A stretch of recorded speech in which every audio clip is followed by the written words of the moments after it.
Why do the U.S. and Israel have a special relationship? Does the U.S. even benefit from this relationship?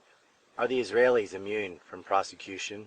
How can a country that has routinely spied on the United States, stolen secrets and technologies from the United States, committed acts of false flag terrorism, ignored international law, refused to comply with U.S. agreements, and even attacked and killed U.S. servicemen and civilians, continue to demand to be the largest recipient of U.S. foreign aid in the world? Egypt, the second largest recipient of U.S. foreign aid.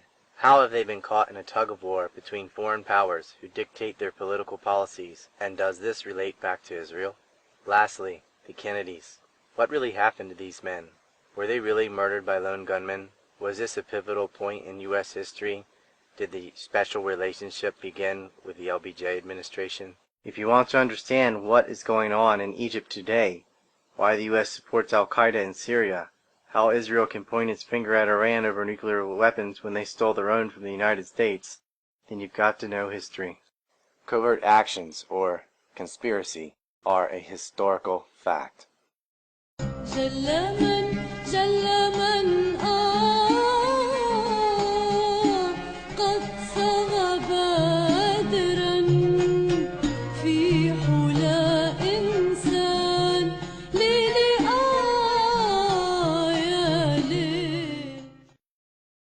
We begin in Asia. 1950, June. The largely foreign tug-of-war over Korea erupts into full-blown war. The U.S., South Korea, and supporting allies have early success. This is short-lived. By 1951, North and South Korea are locked in bloody trench warfare. Millions of people would die in the coming years.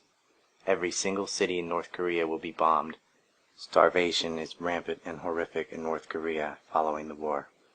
Meanwhile, in Iran, March 15, 1951, Iran nationalizes their oil, removing it from British control. By April, Mohammad Mossadegh becomes the democratically elected premier of Iran. Britain takes Iran to the World Court over Mossadegh nationalizing Iran's oil and loses. Britain makes an appeal to Truman for intervention in Iran. With his bloody hands full with the stalemate in Korea, Truman refuses. Meanwhile, in Egypt, the most populated Arab country in the world, and a primary target for Israeli Zionists, whose Suez Canal has been a strategic target for Western powers since colonial times. Big changes are on the horizon. 1952. Mohammad Naguib and Gamal Abdel Nasser lead a revolution to overthrow King Farouk. Nasser preached anti-colonialism and played a substantial role in the creation of the PLO, the Palestinian Liberation Organization. The king was ousted July 23rd. In Cuba, March 10, 1952, Batista becomes the dictator of Cuba as a result of a military coup. He allies with large landowners to profit from sugar and with the mafia to set up casinos. His main business partner is Mary Lansky, a confidant of the future boss of bosses Lucky Luciano of New York. Tampa boss Santos Trafficante also becomes a business associate of Batista and Lansky. Thousands of people are killed by Batista. He makes striking illegal and rules with impunity. 1953, June. Eisenhower is the president, John Dulles is Secretary of State. With the Korean War coming to a close, the U.S. agrees to help the British. MI6 and the CIA under Allen Dulles draft a plan for a coup d'etat in Iran. July 27th marks the end of the Korean War. 2 weeks later, senior CIA agent Kermit Roosevelt and Donald Wilbur implement the plan. It was called Operation Ajax. August 19th of 1953. The UK and US stage a coup in Iran to overthrow Mohammad Mossadegh. Roosevelt purchased to rent a crowd, to pose as communists, and to riot by attacking mosques and statues of the Shah. They then purchased a different mob to attack the government buildings. The CIA spent $7 million on bribery and rent-a-crowds. The Shah becomes an American puppet. His brutal secret police, the Savak, are trained by the CIA. AIOC, better known as BP, as well as 5 American companies, regain control over Iran's oil. The CIA formally admitted its role in the coup in August of 2013. Israel would get 90% of its oil from Iran and later territories stolen from Egypt. In 1954 was Operation Washtub, where the CIA planted Soviet weapons in Nicaragua in order to blame it on Guatemala. The CIA put the weapons on the Nicaraguan coast to be discovered weeks later by fishermen who were in the pay of the Nicaraguan President Somoza. This was all part of an effort to overthrow President Arbenz of Guatemala, which they did. But it shows how see-through the fear of communism was, when the CIA was manufacturing a pretext to overthrow a president of a sovereign nation, really for economic interests, mainly for the United Fruit Company. But what they sold to the public was a story about communism, and they went as far as discovering Soviet weapons that they put there themselves to use as a pretext. They knew there was no communist or Soviet connection, and it was a conspiracy. 1954, Egypt. Gamal Abdel Nasser was sworn as the premier of Egypt. He declares Egypt independent of Western powers and looks to open relations with the Soviets. Britain withdraws an offer to build the Aswan Dam, which would later create 50% of Egypt's electrical production. Nasser allowed the Soviets to build it, and stated his plans to nationalize Egypt's Suez Canal. He pressed for the British to remove their troops. That same year, Israel attempted a false flag operation to prevent the British from leaving the Suez, and to paint Nasser's party as terrorists. It was known as Operation Susanna, better known today as the Lavon Affair, since Israel's defense minister Pinchas Lavon, who was a fall guy, was forced to resign. October 26, 1954, there is an assassination attempt on Nasser by the highly CIA-connected and Israeli-involved Muslim Brotherhood in Egypt. The same Muslim Brotherhood later used again in the World Trade Center bombing of 1993, and again in a proxy war against Syria against President Assad. The Eisenhower administration negotiated with the British to withdraw their forces from Egypt's Suez Canal, scheduled for late July 1954. On July 15th the same year, Israel would begin its bombings of British and American targets. This was a false flag attempt by the Israelis, trying to blame Egypt for the bombings, in order to keep British troops at the Suez. Unit 131 of the IDF intelligence bombed American and then British targets in Egypt, and tried to blame it on the Egyptians. On July 23rd, one of the bombers, Philip Nathanson, had his bomb go off prematurely in his pocket, lighting him on fire. By searching his house, it was discovered that the bombings were a false flag operation. Israel's defense minister, Pinchas Lavon, was forced to resign in 1963, 6 years after the event, because the court cases were bottlenecked. However, it appears his signature had been forged on a document by Zionist Colonel Binyamin Givili and his spy ring, Shamil Azar, Yosef Karman, Victor Levy, Dr. Moshe Marzuk, Mir Pinchas, Robert Dassa, Philip Nathanson, Marcel Ninino, Avraham Dar, and Mir Za'afran. 1956, with the Israelis being busted in their attempted false flag and the Soviets building the Aswan Dam, Nasser is sworn in to become president. Israel invades Egypt's Sinai Peninsula, and France and the United Kingdom bomb Egyptian targets. The Suez Canal was shut down. President Eisenhower stepped in to create a ceasefire. The British award the southern portion of Egypt, the Sudan, independence, on paper. November 1956, following Eisenhower's ceasefire, UN peacekeeping forces patrol the border between Egypt and Israel. They would remain there until May 1967. Following their removal, Israel invaded again. That June 5th, Israel claimed Egypt was building and amassing troops on their border. Egypt had large numbers of its forces tied down in Yemen, backing the anti-Saudi, anti-royalist forces there. If Egypt had made moves, it may have been because they recently made a defense pact with Syria, knowing that the UN was leaving, and Israel shot down 6 Syrian aircraft in preemptive strikes. Nasser helped form the United Arab Republic's short-lived UAR, the Union of Egypt and Syria, proclaimed February 1, 1958. It ended September 28, 1961, when Syria, following a military coup, declared itself independent of Egypt. Despite the breakup of the Union, Egypt retained the name United Arab Republic until September 2, 1971, when it switched to Arab Republic of Egypt. 1958, Apollo Industries is set up, as well as NUMEC. Zalman Shapiro begins stealing nuclear material and delivering it to Israel. This would continue for more than 10 years. They would be investigated in 1968. The cases are ongoing and the whole area is polluted with radioactive material. In 1958, Apollo Industries was formed by 2 ZOA officials, Zalman Shapiro and Ivan Novik. Also, Elliot Finkel, who was the chair of the ADL later, and it was a corrupt Justice Department lawyer who got kicked out of the Justice Department. And then David Lowenthal, who was a smuggler and a blockade runner. And they set up the Apollo Industries as well as the Nuclear Material and Equipment Corporation, which we refer to as NUMEC, in Apollo, Pennsylvania. Zalman Shapiro is a famous chemist. He did a lot of work in the Nautilus project, which is for the first nuclear-powered submarines, and that's how he had the connections to procure the contracts for the nuclear fuel for the Navy for these subs. Of course, he was diverting it to Israel. Shapiro never could explain and never did explain why he met with Raphael Adenton, the handler for the convicted spy Jonathan Pollard, or why he met with the Shin Bet operative Avron Ben-Dor. Certainly neither one were nuclear experts. As of June 2013, the estimated cost to clean up the mess Israel made is $500 million. 1959, Fidel Castro, through guerrilla warfare, defeats Batista. Batista and Lansky flee by plane. Castro shuts down the casinos and nationalizes Cuba's resources. Fearing Cuba's relationship with the Soviet Union, Eisenhower creates a plan to stage a coup or to assassinate Castro. 1960, Cuban exiles begin training in CIA training camps in Guatemala.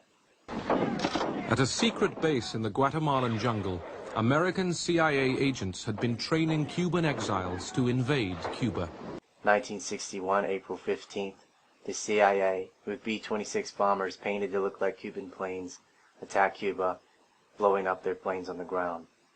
But 3 T-33s survive. 2 days later, April 17th, is the Bay of Pigs. John F. Kennedy authorized the invasion but wanted to keep U.S. support covert. The plan was to attack Cuban airfields with bombers and then invade with 1,400 Cuban exiles. Because 3 T-33 fighters survived the first bombing of April 15th, the Bay of Pigs was an absolute disaster. The airborne fighter planes shot down the bombers and strafed the invasion force. The order to stand down additional air support came not from Kennedy but from McGeorge Bundy, the Special Assistant for National Security Affairs, but much of the blame would lay on Kennedy's shoulders. Kennedy complained that the operation was too big to be covert and too small to succeed. He was correct. How could I have been so stupid, he said. 1962, the Joint Chief of Staffs, chaired by Lyman Liebenitzer, drafted up Operation Northwoods. It was shot down by President Kennedy, but it called for the CIA and other operatives to engage in real and fake acts of terrorism against Americans, and to blame it all on Cuba. Some of the deranged actions included, quote, "We could blow up a U.S. ship in Guantanamo Bay and blame Cuba. We could blow up a drone, unmanned vessels, anywhere in Cuban waters. We could arrange to cause such an incident in the vicinity of Havana. We could sink a boatload of Cubans en route for Florida, real or simulated. It is possible to create an incident which will make it appear that communist Cuban MiGs have destroyed a U.S. aircraft over international waters in an unprovoked attack." He spoke of fake hijackings, shooting down civilian aircraft, blowing up boats, and blaming it on Cuba, and then attacking Cuba.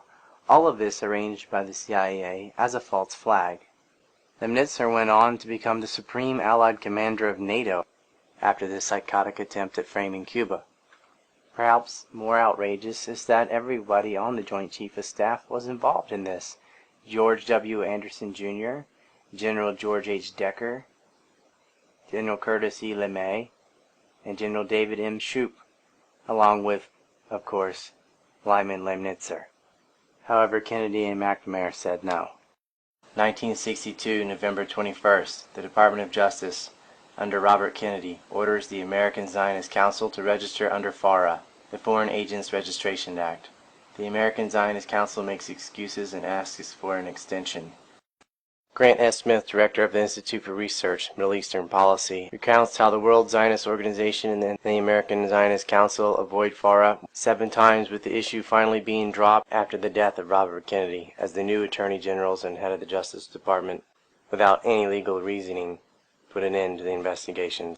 There was a clear connection between organizations claiming to be harmless nonprofits like the Zionist Organization of America and the arms smuggling. You have the Justice Department and State Department which administered the Foreign Agents Registration Act for 7 separate occasions ordering this this organization to register as a foreign agent since they were under the control of the World Zionist Organization. And yeah, as you said, they made a deal with the top person of justice, and that really shows how political DOJ attorney generals are.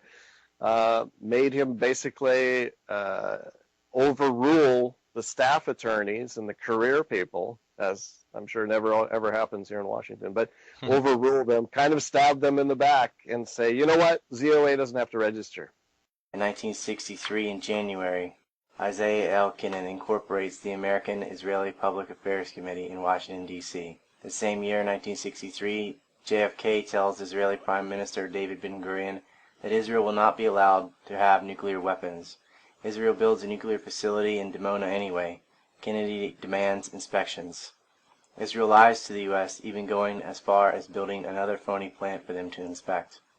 Israel acquired yellow cake uranium from Argentina. Canadian intelligence got wind of this and passed it on to the United Kingdom and the Americans. Everyone was well aware of it. JFK said to his advisor Charles Bartlett about Israel and Ben-Gurion, "The sons of bitches lie to me constantly about their nuclear capacity."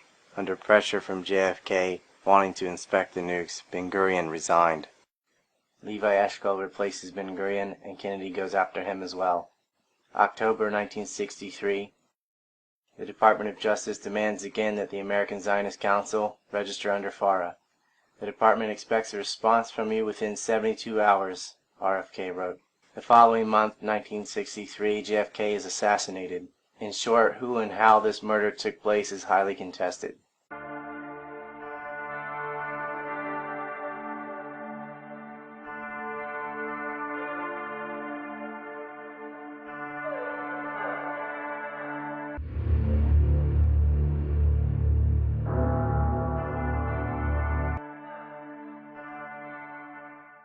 Everything pertaining to what's happening has never come to the surface. The world will never know the true facts of what occurred, my motives. The people that had so much to gain and had such a material motive for putting me in the position I'm in will never let the true facts come above board to the world. Are these people in very high positions yet? Yes. 1964, the Gulf of Tonkin deception. The U.S. claimed that the North Vietnamese fired torpedoes at their warships on August 2nd and 4th. This led to the Gulf of Tonkin Resolution, which in essence jump-started the war in Vietnam. Millions of people, mainly civilians, would be slaughtered. Some are still feeling the effects of the Monsanto co-created Agent Orange, a chemical weapon the U.S. used in the war. The Gulf of Tonkin claims were fabrications. Never mind the presumption that the U.S. is entitled to even have their warships in the area. How would the U.S. react to Chinese warships in the Gulf of Mexico? There was no Gulf of Tonkin attack. In 2005, declassified national security documents revealed that the North Vietnamese did not fire torpedoes on the Americans. First, it is not simply that there is a different story as to what happened. It is that no attack happened that night. This was not a case of misinterpreted data. Like the second invasion of Iraq, the administration simply cherry-picked what it wanted to hear. Instead, three things occurred with signal intelligence. First of all, the overwhelming portion of signal intelligence relevant to 4th of August was kept out of post-attack reports, and the final report written October 1964. The withheld information constituted nearly 90% of all the available signal intelligence. This was the Atta met in Prague, babies on incubators, Assad is using chemical weapons moment. Vietnam expanded the military-industrial complex budgets as well as the sale of opium and heroin. Millions were killed. Also, unknown numbers of people were bombed and killed in Laos and Cambodia. 1967, with Lyndon Johnson as president, UN peacekeeping forces are removed from the Egyptian border with Israel.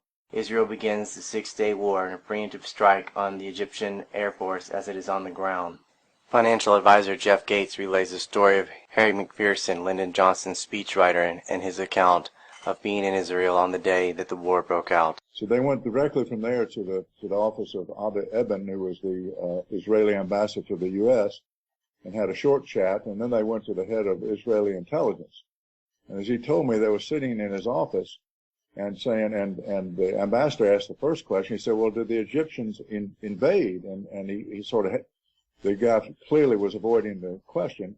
So Harry asked the question again in a slightly different way, and the guy avoided the question again. He said, well, they were quite, combative, and he said, but did they actually invade? And he avoided the question again. He said, before they could ask the same question for the third time, the air raid sirens began to wail. And as Harry said, the head of Israeli intelligence very nonchalantly looked at his watch as Harry said, don't you think we should go into the air raid shelters? And the general looked at his watch and said, no, that won't be necessary. And Harry said he looked at our ambassador and they both went, oh my God. Clearly, if this was an attack on Israel, they would not be so nonchalant. It clearly was the case of the Israelis that attacked the Egyptian Air Force and taken them out. Israel preemptively struck Egypt days after the UN forces were removed. They bombed airports with the claim that Egyptian forces were building up on their border. An intelligence ship in the area, the American USS Liberty, could have proven otherwise, but it was bombed by Israel. Israel steals the Gaza Strip, the Sinai Peninsula, the West Bank, and the Golan Heights. The USS Liberty was attacked by unmarked Israeli planes for 3 hours, but they failed to sink it. Survivors have had their lives threatened, if they even talk about it. First, Israel blamed the attack on Egypt. Then they were forced to retract that and say that they had mistakenly attacked the U.S. ship for 3 hours in unmarked planes, claiming that they thought it was an Egyptian ship. This is the second time Israel attacked the U.S. and tried to blame it on Egypt. During this false flag, Egypt was nearly nuked by the United States.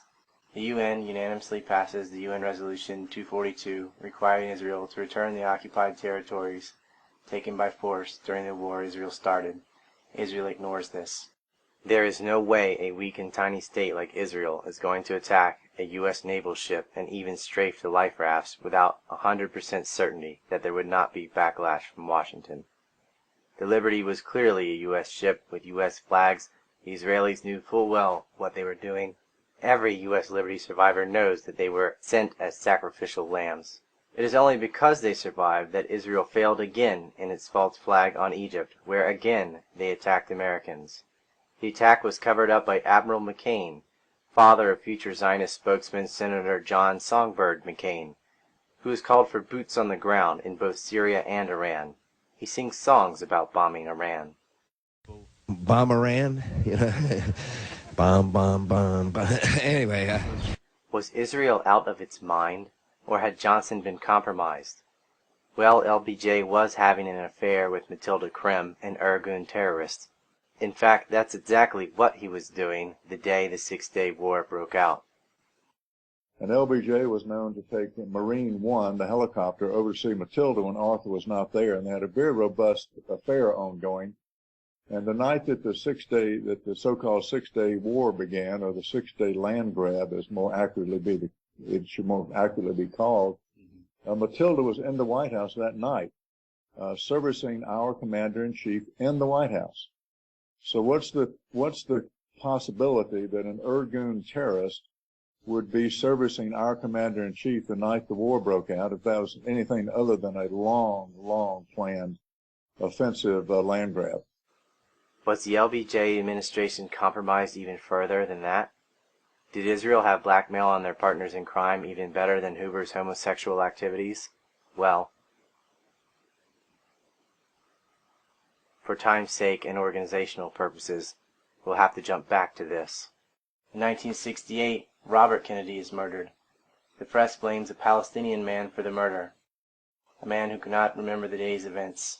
However, in March of 2008, two scientists independently uncovered a second shooter and matched the gun used to one of Kennedy's security guards through acoustic analysis from an unknown recording of the fired shots. 13 shots were fired. Sirhan, who was blamed for the killing, had a gun that only could hold 8 bullets. Robert Kennedy was also shot from behind, and his accused assassin was in front of him. So what has led you to conclude that there was someone other than Sirhan who was shooting at Robert Kennedy? We've concluded that Sirhan not only did not shoot Senator Kennedy, but could not have shot Senator Kennedy. And the reason for that is Sirhan was never in a position where he could shoot Senator Kennedy from behind, and Senator Kennedy was shot 4 times from behind. 3 of the bullets entered his body, and 1 went through his suit coat at the right upper seam. In addition to that, 5 other victims were shot, and no single bullet hit more than 1 person. Therefore, there were 9 bullets into people that had to be accounted for. And that was the minimum amount of bullets. Sirhan's gun only held 8 bullets. As a result, there was a question from the very beginning, how was that possible to get 9 shots out of an 8-shot revolver? And of course, that was never answered by the investigating officers. Well, there were 13 shot sounds that I found on that recording, up to the point where the screams just totally overrode all of the other audio, and it would have been impossible to recover any shot sounds beyond that point. So the discovery of 13 shot sounds in and of itself establishes a second gun from the standpoint of Sirhan's capacity being only 8 shots.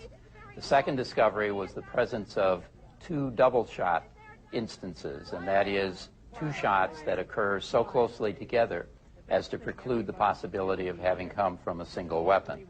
Eugene Caesar, the man positioned behind Kennedy with the gun, claimed that he had already sold his gun in the month prior.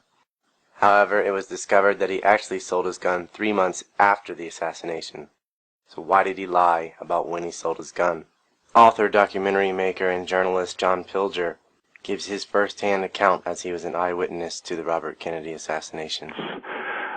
There's no question that there was another gunman, because one of the people who was hit, just grazed, was standing next to me, and that happened when Sirhan had been wrestled to the ground.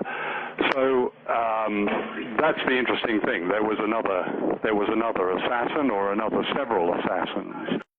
All during 1968, prior to Yom Kippur, there was Operation Shock, sabotage of a power plant on the Nile and bridges in Egypt. Operation Gift, the sabotage of 14 Arab airliners in Beirut International Airport in Lebanon. 1969, Operation Orchid 22 and Orchid 37, assaults on high-voltage wires and control antenna in Egypt. Operation Bulma 6, an assault on fortified Green Island in Egypt. Operation Rooster 53, seizing an entire Egyptian radar installation. 1970, Nasser dies and his vice president, Anwar Sadat, becomes president. Sadat enjoys support from the Muslim Brotherhood. The Muslim Brotherhood was first supported by the West as a force against the atheist Soviets, but that just became blowback and created a large force of anti-Western nationalists. 1970, September, the Jordanian Civil War. The Jordanian monarchy fought several Palestinian factions. The Hashemite king thought the continued raids and resistance by Palestinians against Israel was like throwing sand in the face of a bear. It threatened Jordan's territorial integrity. As the 2/3 majority, Palestinians who had already lost Palestine sought to have a state within a state in Jordan. Some tried to topple the monarchy. Between September 6th and September 8th, militants hijacked 5 planes, blew one up and diverted 3 others to a desert strip in Jordan called Dawson Field, where they blew up the planes.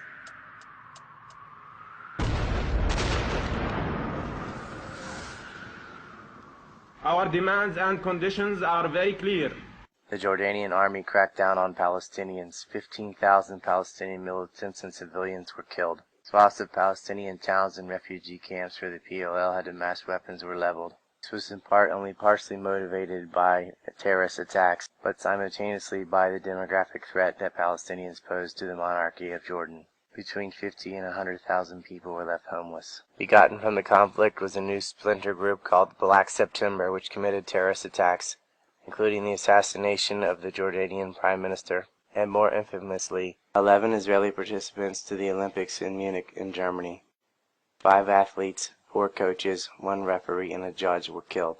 These 11 deaths received more news and attention than all the nuclear theft, attacks on America, and tens of thousands of Palestinians killed in Israel and Jordan. 1972, the Munich murders. Israeli athletes are killed by Black September, a group formed after thousands of Palestinians were forced out of Jordan. Israel blamed the PLO again, without evidence, and used this very untactful public event of 11 people killed on the world stage while the world was watching the Olympics in Germany to retaliate and kill over 100 people. Israel violated state sovereignty to wage a campaign of assassinations. One such victim was Ahmed Bouchiki, an innocent waiter in Norway, who the Mossad shot in front of his pregnant wife as they left a theater. 4 Mossad agents were arrested as they tried to leave the country and were given prison sentences. 1973, in April, Operation Wrath of God and Occupation Spring of Youth. Israel raids Lebanon in the early morning and assassinates 3 of the highest PLO leaders in their homes, along with over 100 other people. The justification? Because of the Black September attack in Munich. Whether or not Black September even had anything to do with PLO is heavily disputed. From 1947 to 1987, Israeli Irgun terrorists as well as Shin Bet and Mossad sent a spree of letter bombs. 10 of these letter bomb attacks all occurred in 1972 between the months of July and November. 1973 October, Yom Kippur War. October 6, on the Jewish holiday of Yom Kippur, Egypt and Syria strike back and regain control over their stolen territories. Territories the UN mandated that Israel return, which Israel refused. Israel had also been making intense border fighting with Egypt over the Suez since 1969. Another UN resolution, the same as 242, is passed, which Israel ignores by building settlements, racial colonies, into Palestine. Egypt upheld its half of the resolution and withdrew their troops.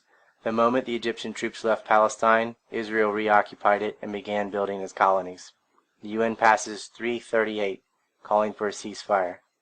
In the resulting war, Syria retains 30% of the Golan Heights that they had lost during the Six-Day War, under the leadership of Bashar Assad's father, who also fought with the Muslim Brotherhood. The same year, Lyndon Johnson dies. Nixon sent Israel $2.2 billion during the Yom Kippur War. As a result, OPEC raised gas prices 130%, causing an oil shortage in the U.S. This was a direct response to Israel's war and the U.S. giving them aid. Israel gets 90% of its oil from the stolen territory in the Sinai and from Iran, while Iran is under the CIA-installed U.S. puppet Shah from Operation Ajax. 1974, now U.S. created co-economic dependency with Saudi Arabia via the Bin Laden construction, U.S. firms, and the IMF. This was a milestone for NGO economic hitman strategies. On October 22nd of 1970, the CIA had supplied arms to assassins to kill General Rene Schneider in Chile. This was all in preparation for a coup against Salvador Allende, the democratically elected president. On September 11, 1973, a group of military and police officers that the CIA had penetrated overthrew the Allende government.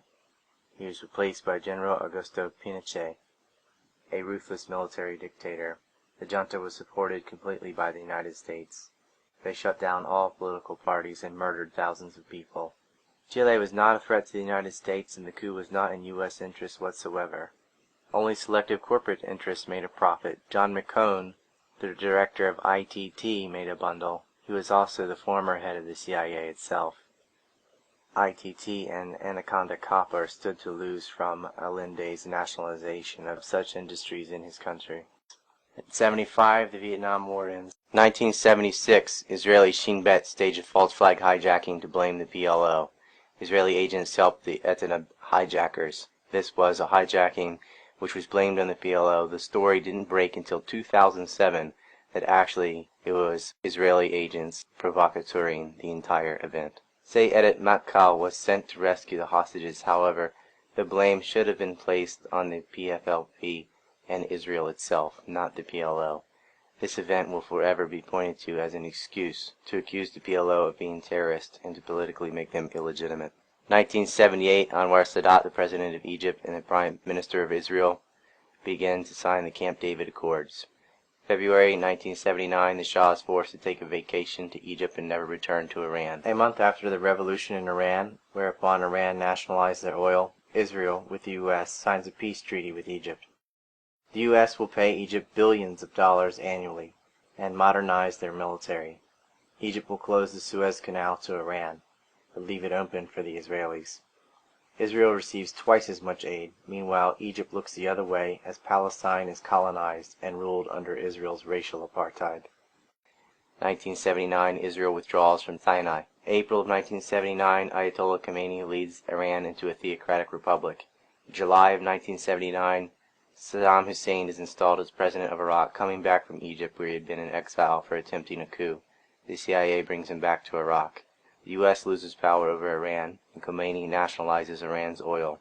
Iran takes 63 U.S. hostages. December, Russia invades Afghanistan. The CIA financed Osama bin Laden to fight the Soviets. This would last from 1979 to 1988, May 15th. 1980, beginning of the Iran-Iraq War. This would last until 1988. It was probably the most bloody modern war of the century. In 1981, the hostages in Iran were released, an October surprise. The same month, Anwar Sadat, the president of Egypt, is assassinated. The fatwa order to kill him was pinned on Omar Abdel Rahman, later convicted for the World Trade Center bombing in 1993. He's what we call a privateer. Mohammed Mubarak is sworn in as president. He's a dictator and will be bought off by the U.S., who will annually send tens of billions of dollars to Egypt, making him the second highest aid recipient after Israel, with the exception in 1997 when the U.S. heavily aided Turkey in order to ethnically cleanse the Kurds, who in turn fled to northern Iraq. Still 1981, Israel annexed the Golan Heights in Syria. With Anwar out of the way, Israel sets up its settlements in Palestine. Israel bombs Iraq's Oris nuclear reactor facility. Begin claimed the reactor was about to go operational and was a threat to Israel because it could produce nuclear weapons. His claims were contradicted by a number of experts. Does this sound familiar?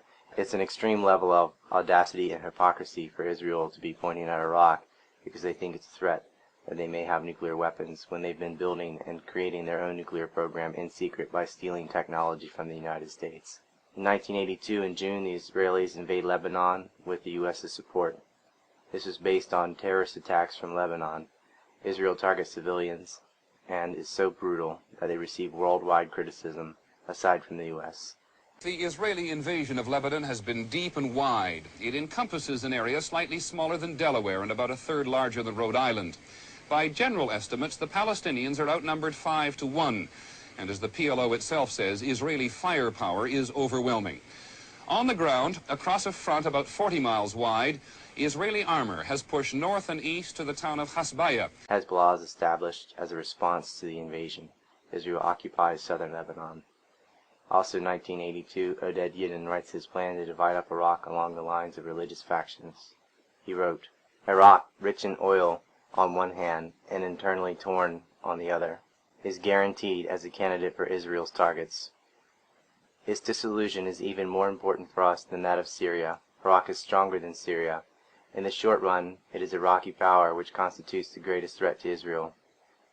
An Iraqi-Iranian war will tear Iraq apart and cause its downfall at home, even before it is able to organize a struggle on a wide front against us.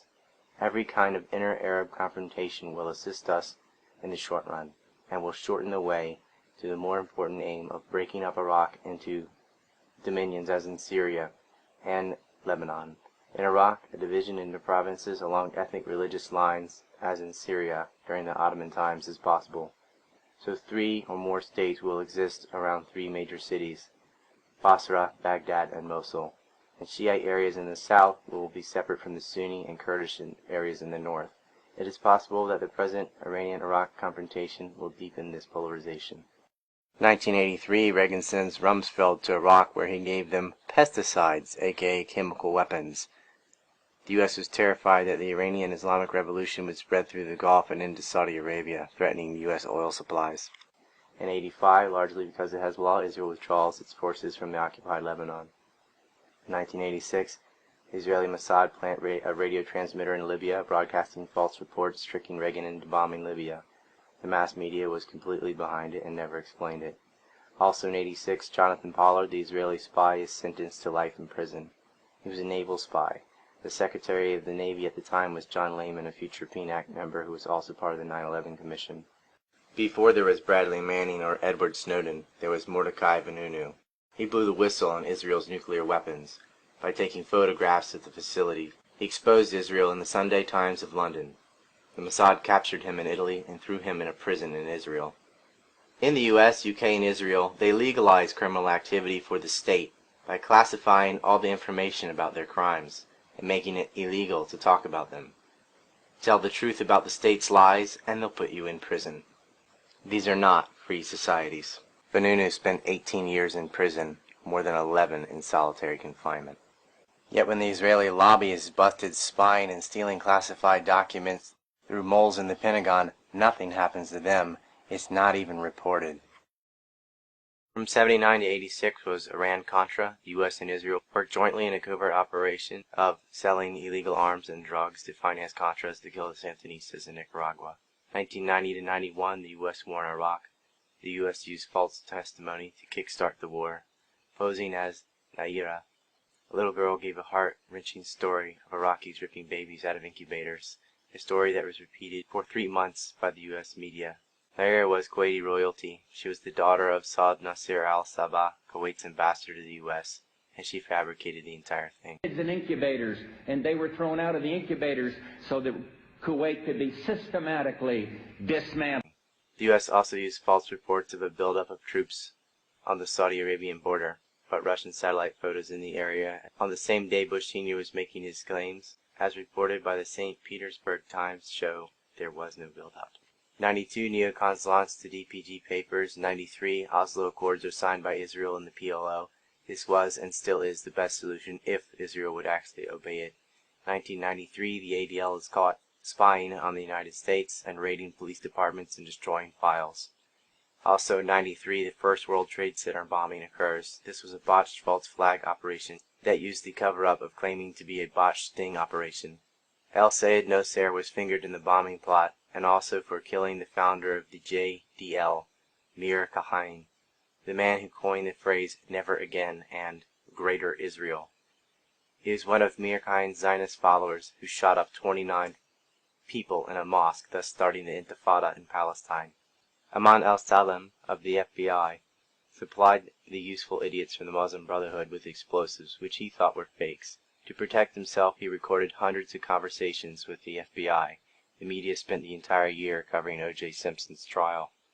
Not only was he sending them actual explosives, but on the other side, the FBI actually built the bomb. I don't think that, because we was start already building the bomb, which is went off in the World Trade Center. It was built by supervision from the Bureau and the DA, and we was all informed about it, and we know that the bomb start to be built.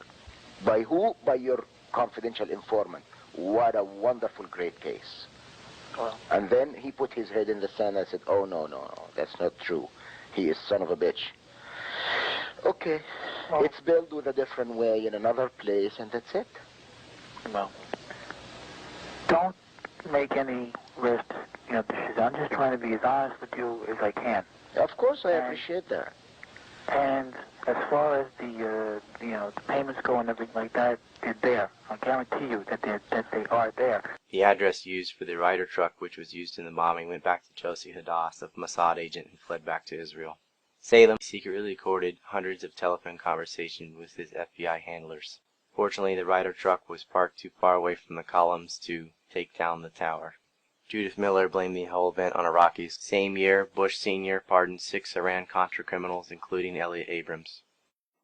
In 1995, there was another Ryder truck / moving van bombing, this time in Oklahoma City. FBI agents and white power groups supposedly there to bust them were actually leading the show. Timothy McVeigh wasn't so much of a patsy as he was a loser absorbing credit to make himself a somebody. The bombs were not made how the government said they were. There was no second Iraqi man seen, no matter what Judith Miller says. The actual bomb was made only 5 blocks away. There were secondary devices in the building, very similar to what happened in 2001. One explosion caused, because here's now what we are starting to learn about the succession, or what someone obviously hoped would be a succession of explosions. The first bomb that was in the federal building did go off. It did the damage that you see right there. The second explosive was found and diffused. The third explosive that was found, and they are working on right now as we speak, I understand, both the second and third explosives, if you can imagine this, were larger than the first. The department is reporting that a second explosive device has been found in the AP Murrah building in downtown Oklahoma City.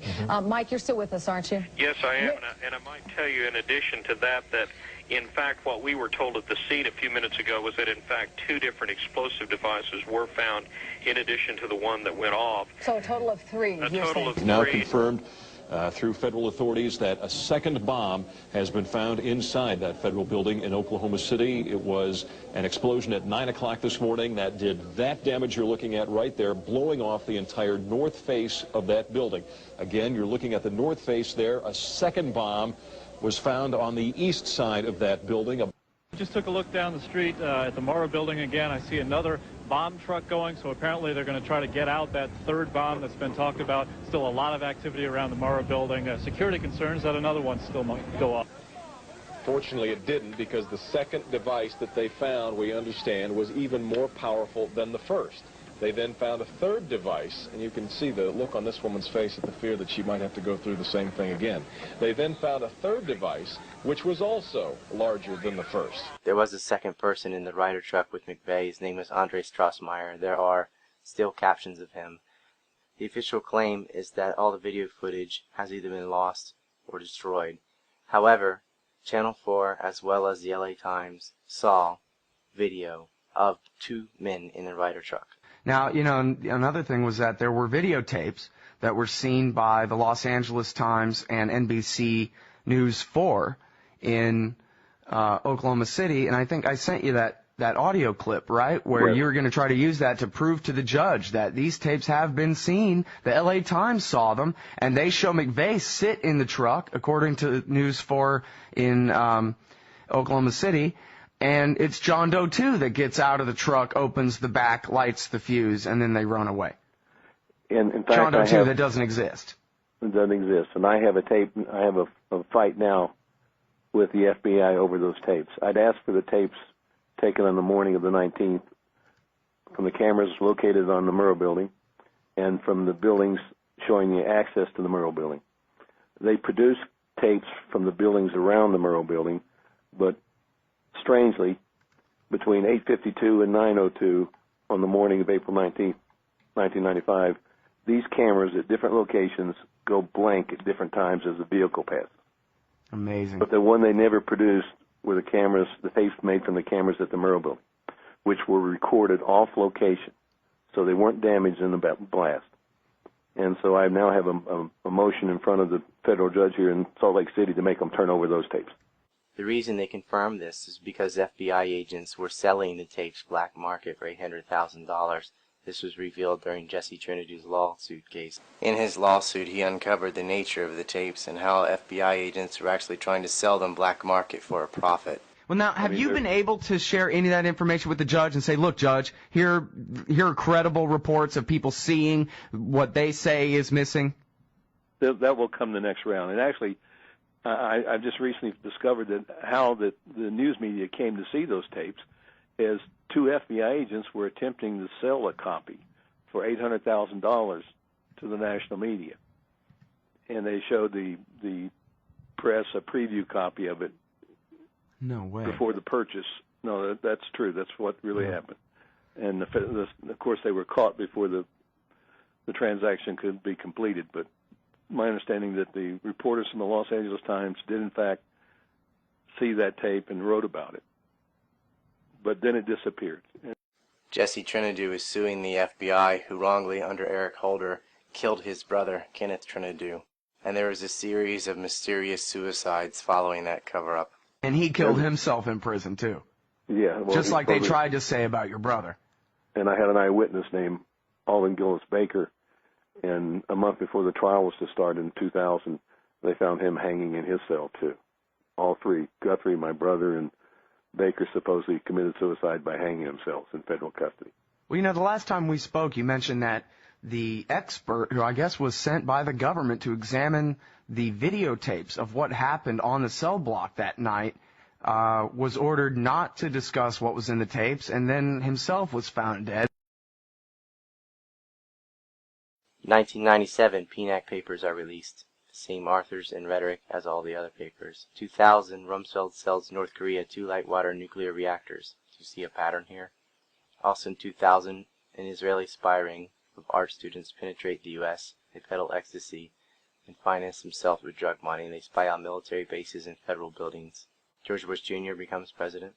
In February, Bush and Blair bomb Baghdad, apparently for no-fly zone violations. September 2011, the largest false flag attack in America is blamed on Afghanistan and Iraq, collectively.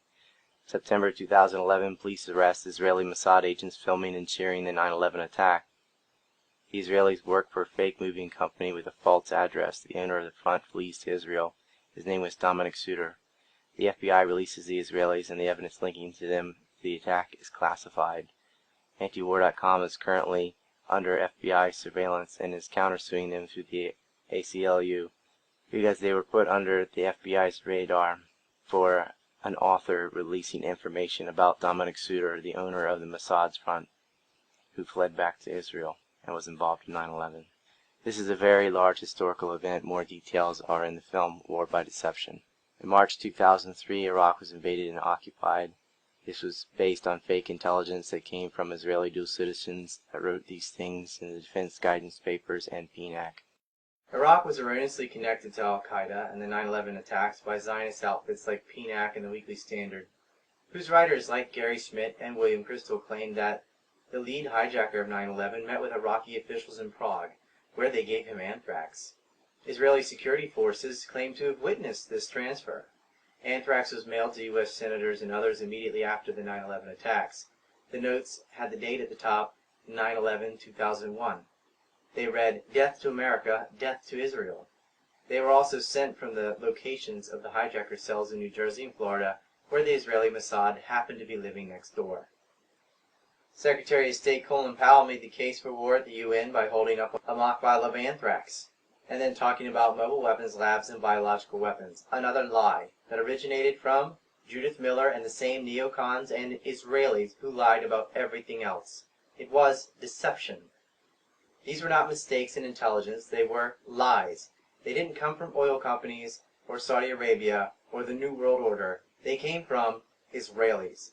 The Israelis could not have witnessed the transfer of anthrax in Prague because there was no meeting, and Iraq didn't have anthrax. In fact, neither did al-Qaeda. Yet someone possessing weapons-grade anthrax knew exactly where to mail it from and who to blame it on. Death to America, death to Israel. Gee, I wonder who really did it. As a result, over 1 million Iraqis were murdered.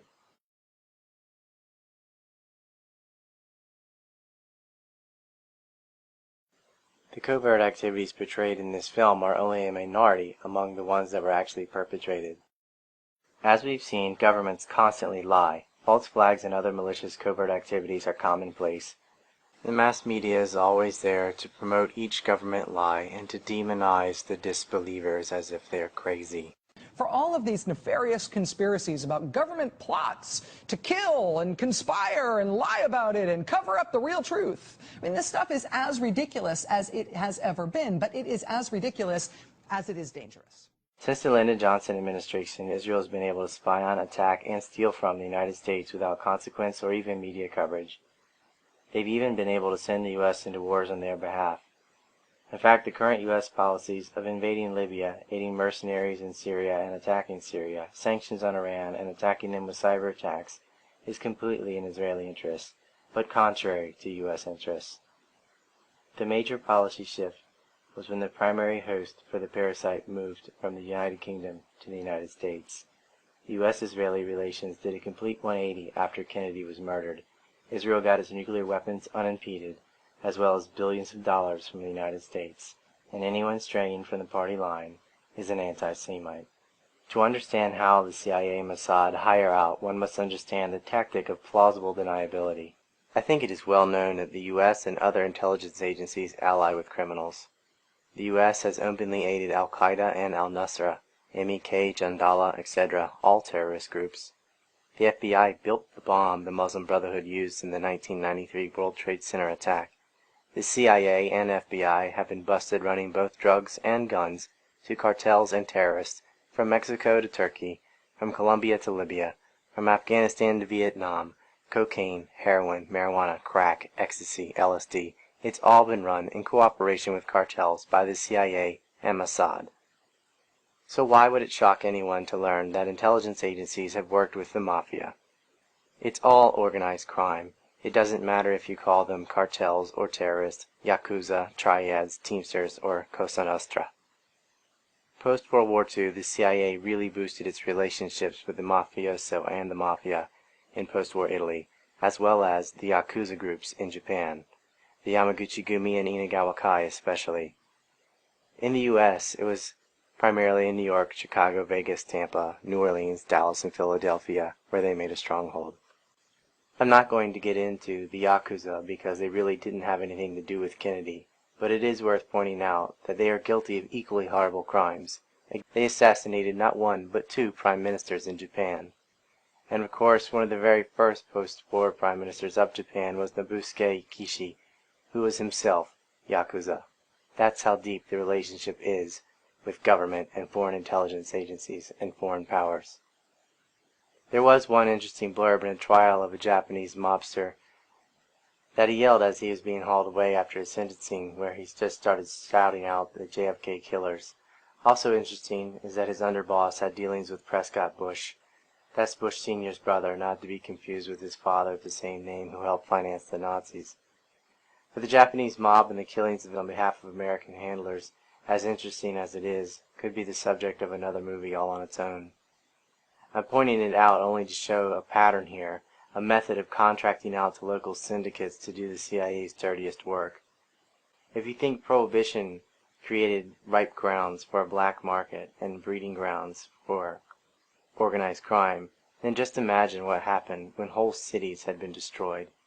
People were put in work or starved conditions. So prostitution, drugs, gambling, they all became lucrative and attractive. A world war had just ended. There was a major cache of surplus World War II weaponry to be sold on the black market. So there were plenty of guns, drugs, and opportunities. Because of the Cold War, the CIA and other Western intelligence agencies found a quick alliance with organized crime to combat the fear of communism, or at least use it as a pretext to organize government and arrange it in a way that they wanted, as puppets. This is the environment World War II handed organized crime, especially in Japan and Italy. East and West Germany is another story too complicated to get hung up on for now. Just know that this was the setting the newly formed CIA was walking into, and by the time they shot JFK, it had had 2 decades to mature. Robert Kennedy was actively investigating and arresting the mob and throwing them in jail, while the CIA was simultaneously working with them, and Hoover was trying to deny that they existed. They lost over $1 billion when Castro took Cuba from Batista, and they were more than willing to help the CIA. But they weren't the only intelligence agency with a relationship with the mob. In fact, the Israelis had an even deeper relationship with Meir Lansky and Trafficante. There's no brokerage license necessary in that field, Mr. Kennedy. Did Mr. Dave Beck do any work for these monies? No, sir. And yet he received them, is that Yes, correct? sir. One prominent JFK film that didn't mention Israel at all and was dismissive about the mafia, yet went all over the place accusing everyone else, was Oliver Stone's film JFK. The principal financial backer for the film was Aaron Milchan, Israel's biggest arms dealer. A quick history of how cartels and organized crime and intelligence agencies cooperate is needed before I explain who shot JFK and why. I want you to see the perimeter of my thesis so that I may generate interest and finance a future film or book on this long-standing mystery. But I made this timeline of covert activities first, to dismantle the primary weapon of the deniers who dismiss conspiracy categorically as even being a possibility. Thanks for watching. Be sure to pick up Separation of Business and State. Why Peace? Welcome to the USSA, and watch War by Deception. Then be on the lookout for my future film on Who Killed the Kennedys.